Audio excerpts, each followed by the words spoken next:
Hey review family, keep it tight. My name is Jay Morris, the review guy reviewing music for the love of music, and I'm back again to bring you another video. Welcome back to my ongoing series, Worst to Best Albums. Pretty simple concept. I just go over a band's discography, talk about what I believe are their worst and their best records, and everything in between.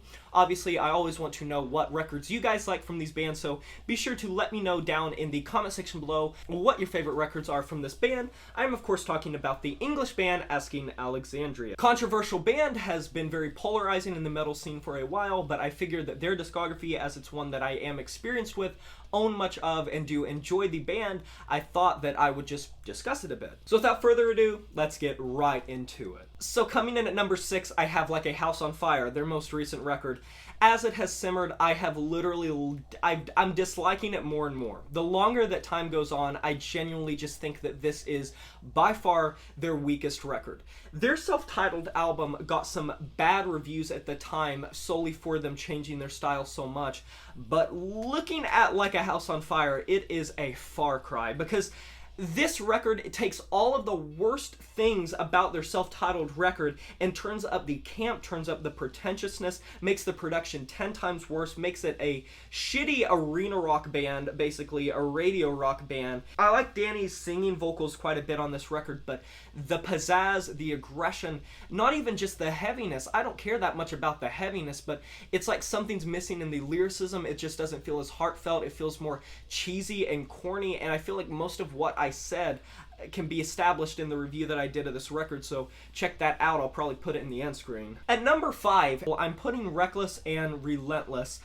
I feel like a lot of the ideas that they were beginning to tamper with here, whether it be the inclusion of more rock and roll centric riffs that feel a little bit like, you know, Guns N' Roses, a little bit like Motley Crue, and just generally some classic rock and roll riffs, drum fills, that type of thing, even vocalizations at times.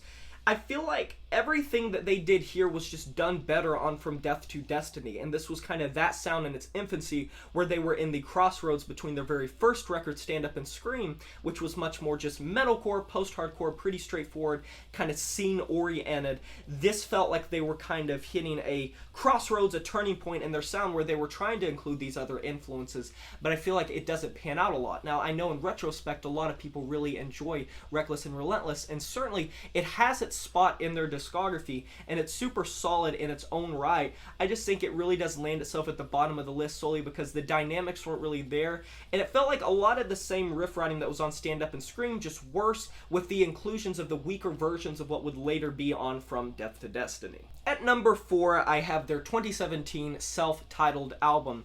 This is probably the record I could talk about the most.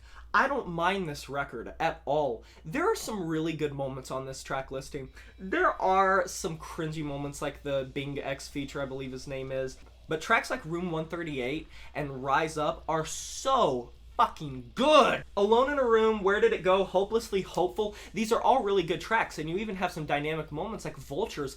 I actually really enjoy their self-titled record. I think the other records are obviously better, but I think people really do sell short just how diverse this record was for Asking Alexandria. I personally like the inclusions of the hard rock elements, and the people that were shit-talking this record for being different, for being so different than their prior sound. Have you not heard From Death to Destiny and just how much rock influence, hard rock influence, original heavy metal influence there was across that whole record? Come on. Whereas the production really messed up Like a House on Fire, I think on their self-titled record, the drums sounded amazing. The arena rock anthems that they have on this record, it's impossible not to just get really into. And I think this record gets wrongly hated a lot. Like I said, I do prefer the 3 that are coming after this, but definitely go back and re-examine this if you wrote this off upon release. There are a lot of really good ideas here, a lot of really catchy songs, a lot of great riff writing, a lot of good refrains, really great choruses, some good production. Danny's re-inclusion in the band really sent a fire roaring through the band, made them feel very fresh and unique and new, and it didn't feel like what they had done prior. And I think that's important for the renaissance of the band, where they were going into a new direction once Danny Worsnop came back into the band. It was a different point, but I don't think that that different point was all that bad. And like I said, I could go on and on about this record, but I'll leave it at that. Coming in at number 3, and the fact this is on the middle of the list might surprise some people because people might have thought it would be very low, The Black. So, Dennis Stoff.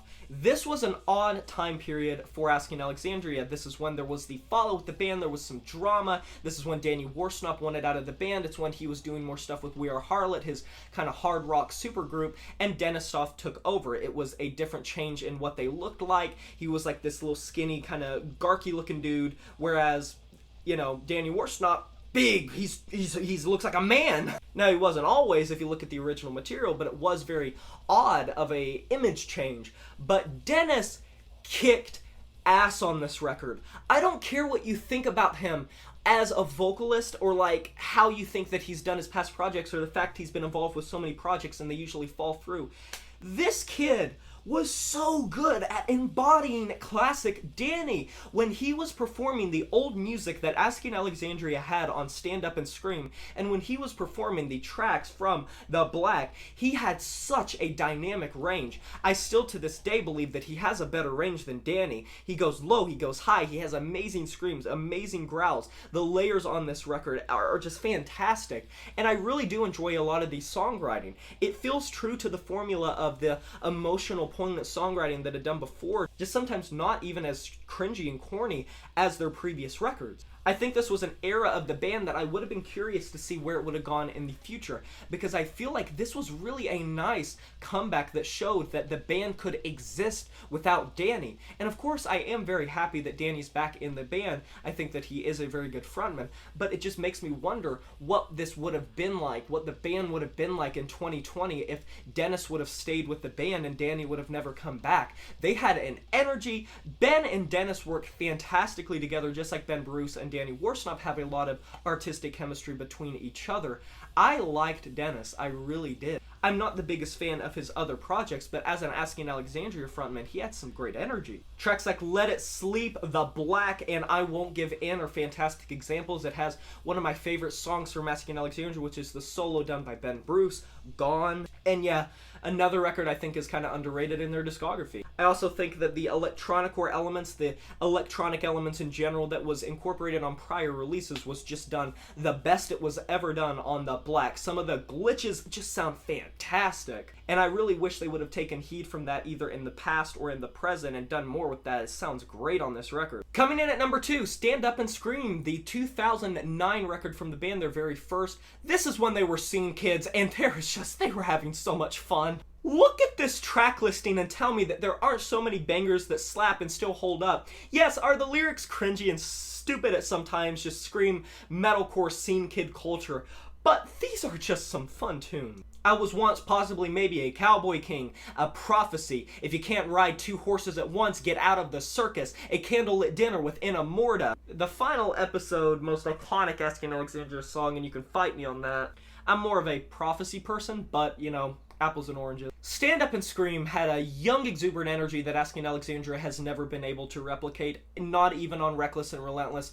They were so fresh on the scene, and that really came through in the performance. It felt so youthful, it felt so punky, it felt so happy and aggressive. And this actually, low-key, has kind of some of my favorite production on an Asking Alexandria record, even though it was early. It just really had that metalcore, 2000s post-hardcore edge that made them catchy, that made them earwormy. I still really go back to this record a lot. It was the first record from the band that I owned on physical copy, still own it, still spin it occasionally, and still go back to this record for just how well it holds up. In the whole scene era of metalcore from the 2000s, even though this came at the latter half of the 2000s, the very, very later half, I still think that it holds up super well. And finally, 2013's From Death to Destiny. I feel like if you've watched the channel long enough, I probably slipped up that this is my favorite Asking Alexandria record. It's just a flawless track listing in my opinion. Killing You, one of my favorite Asking Alexandria songs, if not my favorite. Moving On, prime example of how they can do a hard rock anthem so perfectly. Break Down the Walls, fantastic track. Love Poison, Love, I believe it's called Believe or Believer. It just holds up so well. Run Free. And of course, The Death of Me, another one of their very popular tracks. I really like From Death to Destiny, think it holds up insanely well in their discography. in my opinion, pretty nearly objectively as their best. From a cohesive standpoint, a songwriting standpoint, lyricism, this really felt like the first release where Asking Alexandria seemed like a well fleshed out, well defined, and more importantly, very mature band that knew what the hell they were doing. They had a good head on their shoulders, and they really finally figured out what they wanted to do with their sound. The electronic elements they incorporated, the heavy elements they incorporated, the hard rock elements they incorporated. Danny was very good as a vocalist, and I just really enjoy From Death to Destiny. But of course, I want to know what your favorite records are from Asking Alexandria and why. What are your thoughts of this list? Be sure to let me know in the comment section below. I would love to hear it. Be sure to like this video if you enjoyed it, subscribe to join the review family today, and smash that notification bell to be notified about future uploads. You know who it is. My name is Jay Morris, the Review Guy, and I'm signing off saying farewell.